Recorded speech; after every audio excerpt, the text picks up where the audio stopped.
కలాం గొప్పతనం గురించి దేశాధినేత దగ్గర నుంచి మొదలు పెడితే చిన్న పిల్లల వరకు ప్రశంసించని వారు లేరు. కానీ హిందూ దేవతల గురించి, పురాణాల గురించి ప్రవచనాలు చెప్పే స్వాములు, ప్రవచనకారులు కూడా తమ ప్రసంగాల్లో ప్రస్తావించేవారంటే ఆయన గొప్పతనం ఏంటన్నది ఇట్టే అర్థమైపోతుంది. అలా చాగంటి కోటేశ్వరరావు ఒక సందర్భంలో అబ్దుల్ కలాం గొప్పతనం గురించి ఏమన్నారో ఒకసారి చూద్దాం. అబ్దుల్ కలాం గారి కెరీర్ ఎక్కడండి ప్రారంభం? మీ అందరూ వింగ్స్ ఆఫ్ ఫైర్ చదివి ఉంటారు. ఆయన కోరుకున్న ఉద్యోగం ఒకటి, ఆయనకు వచ్చిన ఉద్యోగం ఒకటి. అట్టర్ ఫ్రస్ట్రేషన్ తో ఆయన ఋషికేశ్లో ఒక స్వామీజీ ఆశ్రమానికి వెళ్ళి కూర్చున్నారు. టోటల్ డిజెక్షన్, ముఖంలో నీరసం స్పష్టంగా కనిపిస్తోంది. నేను ఒకందుకని చదివాను, నాకు ఈ ఏరోనాటికల్ ఫీల్డ్ లో ఉద్యోగం వచ్చింది. ఆయనకి ససేమిరా ఇష్టం లేదు. ఆయన నీరసంగా కూర్చుంటే అలా వెళ్ళిపోతున్నారు స్వామీజీ. ఆయన రాసుకున్నారు, మీ అందరు చదివి ఉంటారు వింగ్స్ ఆఫ్ ఫైర్. ఆయన ఈ పిల్లాడిని పిలిచారు, అబ్దుల్ కలాం గారిని. ఏం అలా కూర్చున్నావు నువ్వు అంటే ఆయన అన్నారు, నేను ఫలానా ఉద్యోగం కోసం వెళ్ళాను ఇంటర్వ్యూకి, అది పొందడం నాకు ఇష్టం, కానీ నేను సెలెక్ట్ అవ్వలేదు. ఈ ఉద్యోగం చేయడం నాకు ఇష్టం లేదు, ఏదో ఇంటర్వ్యూకి వెళ్ళాను, దీనికి సెలెక్ట్ అయ్యాను. ఇప్పుడు నాకు ఈ ఉద్యోగం చెయ్యాలని లేదు, నాకు ఇష్టం లేదన్నారు. అంటే ఆ రోజున ఆ స్వామీజీ ఓ చిరునవ్వు నవ్వి అన్నారు, నువ్వు కోరుకున్నదే నీ జీవితంలో దొరకాలని ఎందుకు అనుకుంటున్నావు?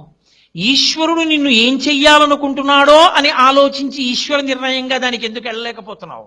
ఏమో ఈశ్వరుడు నీకు నీ ద్వారా ఈ జాతికి ఏం చేయించాలనుకుంటున్నాడో అన్నారు. ఆ మాట ఆయన మీద పని చేసింది, యాక్సెప్ట్ చేశారు కాబట్టి. అంతే.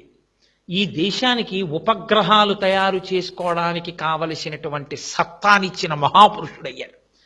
ఆ కారణంగా రాష్ట్రపతి పదవికి రెండో మాట తృణప్రాయంగా వదిలి విద్యార్థులతో మాట్లాడడమే నాకు ఇష్టమని కాలేజీకి యూనివర్సిటీకి వెళ్ళి పిల్లలందరితో ఎంతో సంతోషంగా, ఏమి అబ్దుల్ కలాం గారండి, అది క్యారెక్టర్ అంటే. అందుకు నేను మురిసిపోయేది. మహానుభావుడు రాసుకున్నారు ప్రిఫేస్లో, అమ్మా ఇవాళ ఈ అబ్దుల్ కలాం భారత రాష్ట్రపతి, ఇవాళ ఈ అబ్దుల్ కలాం భారతదేశానికి డిఫెన్స్లో కావలసినటువంటి అనేక ఉపగ్రహాల యొక్క నిర్మాత. ఇవాళ ఈ అబ్దుల్ కలాం భారతదేశం అంతటి చేత గౌరవింపబడిన వ్యక్తి. కానీ అమ్మ, అబ్దుల్ కలాం అని పిలువబడేటటువంటి ఈ శరీరంలోకి ఇంత మేధాశక్తి ఎక్కడి నుంచి వచ్చిందో తెలుసా? రామేశ్వరంలో ఒక పెంకుటింట్లో నేను గుడ్డి దీపం కింద చదువుకుంటూ రాత్రి 8 గంటలకి ఆకలేస్తే పళ్ళెం పట్టుకుని పరిగెత్తుకుంటూ నీ దగ్గరికి వచ్చి నీ కాళ్ళ దగ్గర కూర్చుని, అమ్మా అమ్మా నాకు ఆకలేస్తోందమ్మా అంటే నువ్వు పొయ్యి దగ్గర నిలబడి ఇలా ఇలా అటు ఇటు తిప్పినటువంటి నూనె వెయ్యని 2 రొట్లు నా పళ్ళెంలో వేసి అత్యంత ప్రేమతో కూర వేసి నా తల మీద చేతితో నిమిరి, నాన్న నువ్వు ఎంతో వృద్ధిలోకి రావాలి, బాగా చదువుకో అంటూ నువ్వు పెట్టిన రొట్టెలు ఈ అబ్దుల్ కలాంలో ఇంత మేధాశక్తిగా మారాయమ్మా. నేను ఎదురు చూస్తున్నది ఏదో తెలుసా? ఏదో ఒకనాడు అబ్దుల్ కలాం అని గౌరవింపబడినటువంటి ఈ శరీరం పడిపోతుంది. ఒకనాడు నీకు నమస్కరించాను, అమ్మా ఇవాళ ఈ గౌరవాలు అందుకున్న నాకు నీకు నమస్కరిద్దామంటే నీ శరీరం నాకు అందుబాటులో లేదు.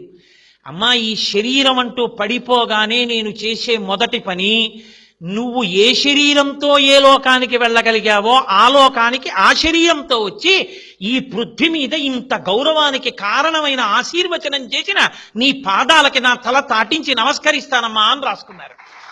అది కొడుకంటే. ఇలాంటి కొడుకుతనం లేనివాడు ఎంత గొప్పవాడైతే ఎవడకు కావాలండి? కట్టుకున్న సతిని నట్టేటిలో ముంచి కన్నవారి నోట గడ్డ కొట్టి సభలకెక్కువాడు చచ్చు పెద్దమ్మరా లలిత సుగుణజాల తెనుగుబాల.